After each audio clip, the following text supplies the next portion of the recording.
Yo, Alex here. My last video here was about the Redmi K80, and I was happy enough with the phone that I haven't really had the desire to buy or test anything else. That was until recently when I started to feel like the gaming performance is no longer sufficient for my needs. Even though I'm already playing at lower graphics settings, I'm seeing more stuttering and frame drops in games. It's not like the phone suddenly started performing worse, but it's just that the games I'm playing seem to be becoming more and more demanding as time goes by. In particular, the recent major patch for Zenless Zone Zero and Wuthering Waves. So I decided to look around for another option, and preferably one that gives me better performance while still being economical. I know there are a ton of options since I'm open to using phones with CN ROM, but the option that ended up being the cheapest I could find on Shopee here in Singapore was this, the OnePlus Ace 5 Ultra. So now that I've been using the phone for a bit, here are some thoughts I have about the phone. First of all, it's interesting to see the different approach that OnePlus is taking here compared to the Redmi K80 in order to hit the same 2499 Chinese yuan price point at launch. Redmi went for a more well-rounded overall package and stuck with a last-gen flagship chipset, while OnePlus went with a current-gen flagship chipset and tried to cut costs in other areas. So in areas like build quality and materials, the fingerprint sensor, the IP rating, and display resolution, the Redmi K80 is clearly superior compared to the Ace 5 Ultra. Not to say that they're bad on the Ace 5 Ultra of course, but they're just okay for the price and nothing special. Thankfully, speakers are a bit better on the Ace 5 Ultra in my opinion. It's a little less bright sounding which I prefer and noticeably louder. For a phone that is more focused on gaming, having decent sounding speakers is kinda important. For camera performance, it's just okay as expected for a phone at this price range, much like the Redmi K80. The ISP and main camera sensor themselves are probably pretty decent, but they're clearly drawing a line in the sand by not giving it the better image processing from their higher end devices. It is still able to capture decent looking shots if the lighting is good, but other than that, it's a mixed bag for me. While I think the image processing on the Redmi K80 is a little more natural looking, which I prefer, when doing further digital zoom, the Ace 5 Ultra seems to be using some AI processing, which tends to produce more usable looking shots in good lighting. The ultra-wide-angle camera also seems a little better in terms of hardware, and I think the front camera handles human subjects better, so just pick your poison. Overall, there isn't anything outstanding here, but there isn't anything horrible either. Everything is good enough for my needs, so I would still say that they did a pretty good job here by not compromising too much. That said, I do want to mention just how much I love this design. While it's a design language they usually use for their lower end models, like the Ace 3V or Note CE, I really like how clean it looks. The slimmer camera bump makes it nicer to hold while gaming as well. I don't even mind the plastic body since I use a case with my phone anyway. I also like the change from an alert slider to an action button. My phone is always in vibrate only mode, so the alert slider was something I never really cared about. While I wish that it was a little more customizable, like maybe to quickly turn Bluetooth on or off or launch an app, it's still useful to be able to quickly launch the camera or voice recorder in an emergency or whatnot. Also, the screen itself is actually pretty decent. Decent viewing angles, nice looking colors, and more than enough brightness for outdoor usage. Then when it comes to the most important aspect, Eyestrain, it's using DC light dimming at higher brightness and 3840Hz PWM dimming for lower brightness. I was a little concerned at first because I know I'm very sensitive to high frequency PWM dimming at higher brightness. Like the iQOO 13 and Neo 10, both gave me a ton of issues because they only switch to DC light dimming when the brightness is quite high. So if I'm indoors, which is a lot of the time, it's using 2160Hz PWM dimming, which really hurts my eyes. On the Ace 5 Ultra, I'm not sure if it's because the switching point to DC light dimming is lower or whether it's just that 3840Hz is just better than 2160Hz for me, but the screen is actually quite usable for my eyes. It's not as good as the full DC light dimming on the Redmi K80, so I'm still getting some eye strain especially at lower brightness, but it's not that bad either. Also, I find that making use of the reduce white point option in settings helps quite a bit. I've always found the auto brightness on Oppo and OnePlus devices a little too high by default for my liking, and this setting helps with that as well. I can also keep the brightness slider high enough so that it stays in DC light dimming mode without being too bright for indoor use, and it helps the screen look a little less glaring when I do need to use my phone in the dark. Best of all, unlike the extra dim option on Samsung phones, which seems like it does something similar, reduce white point does not affect screen recordings or screenshots because they work slightly different from extra dim. This was something that annoyed me quite a bit on the S25 because there will be times where I capture some gameplay footage or screenshots only to realize later that they look too dim because I have the extra dim settings turned on. Software-wise, since the Ace 5 Ultra is a China-only device, it's running the CN version of ColorOS 15. Having used the Ace 3 with CN ColorOS a while back, I already know what to expect when it comes to using the phone outside of China.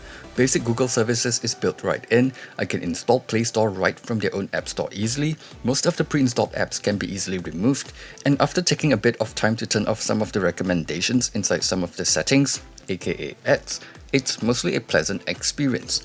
ColorOS 15 is smooth, responsive, and looks nice. It is probably my favorite Android experience right now. It has a ton of customization options and features that I find really useful. For example, in Genshin, they have this feature that can pick up items automatically if you're playing using touch controls, which is quite convenient.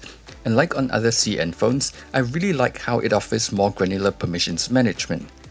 But anyway, as much as I like ColorOS 15, it's still worth reminding folks that this is a phone for the Chinese market after all, so not everything works as well as the global version of ColorOS. Some parts of the OS will still be in Chinese no matter what, and some Google stuff like location history, Android Wear might not work. From what I've heard, work profiles might not play nice sometimes. And for apps that you want immediate push notifications from, you'll need to allow them to auto-launch, allow background activity, and lock them in recent apps just to be sure. Also, while most of the apps that I need works just fine, including things like Google Pay, local government apps, and banking apps, it doesn't mean that all apps will work just fine. So unfortunately, the only way to know for sure is to try it for yourself. So finally, let's talk about the highlight of the phone, the gaming performance. It's using the Dimensity 9400 Plus, which from testing and comparisons I've seen, is supposed to be really good and a huge step up from previous gen flagship chipsets in terms of power and efficiency, but just a little behind the Snapdragon 8 Elite. That does seem to be mostly the case in my experience. It's able to run games like Genshin, Honkai Star Rail, Zenless Zone Zero, and Wuthering Waves at their highest graphics just as smoothly as the iQOO 13 I reviewed a while back.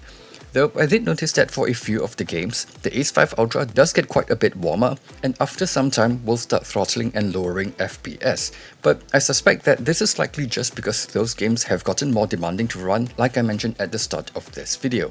Honkai Star Rail seems to be able to run at higher resolution these days, and the new region in Zenless Zone Zero and Wuthering Waves seems to be way more demanding.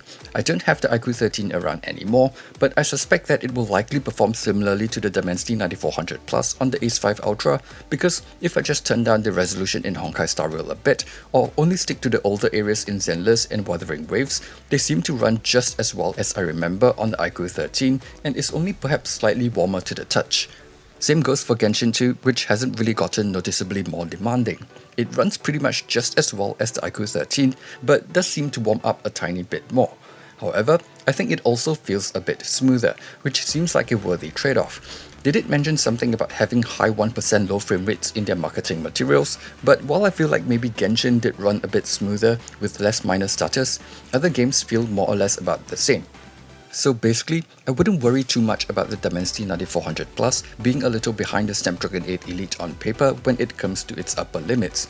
I think they are similar enough in actual usage that the cooling capabilities and optimizations on the phone itself makes a bigger difference in performance. For example, while the Snapdragon 8 Elite on the iQOO 13 performs similarly to the Dimensity 9400 Plus on the Ace 5 Ultra, the Galaxy S25 with a supposedly more powerful Snapdragon 8 Elite for Galaxy chipset performs noticeably worse than either of them because it's just not as good at dissipating heat. Anyway, since games have gotten even more demanding, I really recommend dropping the graphics settings a bit while playing these games, since excess heat isn't going to be good for the longevity of your phone. Not to mention as well that I think a more stable FPS is more important than graphics quality itself when it comes to having a good gaming experience, and you don't even have to lower the graphics much for them to run smoothly without heating up too much, since the current gen chipsets are so good. As an example, even though I'm using much higher graphics on the Ace 5 Ultra in these games, they still run way more smoothly compared to my Redmi K80 while heating up less. So yeah, I'm really happy with the performance here on the Ace 5 Ultra and with the Dimensity 9400 Plus chipset. By the way, OnePlus also advertises the phone as having 2 other dedicated chips for improving touch responsiveness and Wi-Fi performance. But I don't play FPS games and I'm pretty near my Wi-Fi router, so I didn't really notice a huge difference here. To me, the most important feature is bypass charging. For longer gaming sessions, like playing through a story quest or whatnot, I can just leave the phone plugged in for hours without worrying about overcharging the battery or the phone heating up too much. Talking about battery, the Ace 5 Ultra has a 6700 mAh silicon carbon battery, which is pretty decent for a phone that weighs just 206 grams on paper. Unless you're playing graphically intensive games for hours, it's more than enough battery for a full day of usage for sure. Naturally, no wireless charging here, which is understandable considering the phone's price point. It supports up to 100-watt charging, which is nice too if you're in need of a quick top-up. Overall, I'm pretty happy with the OnePlus Ace 5 Ultra. The performance is excellent, and while it did have to make a number of compromises in order to hit this price point while still using a current-gen flagship chipset, it didn't go too far.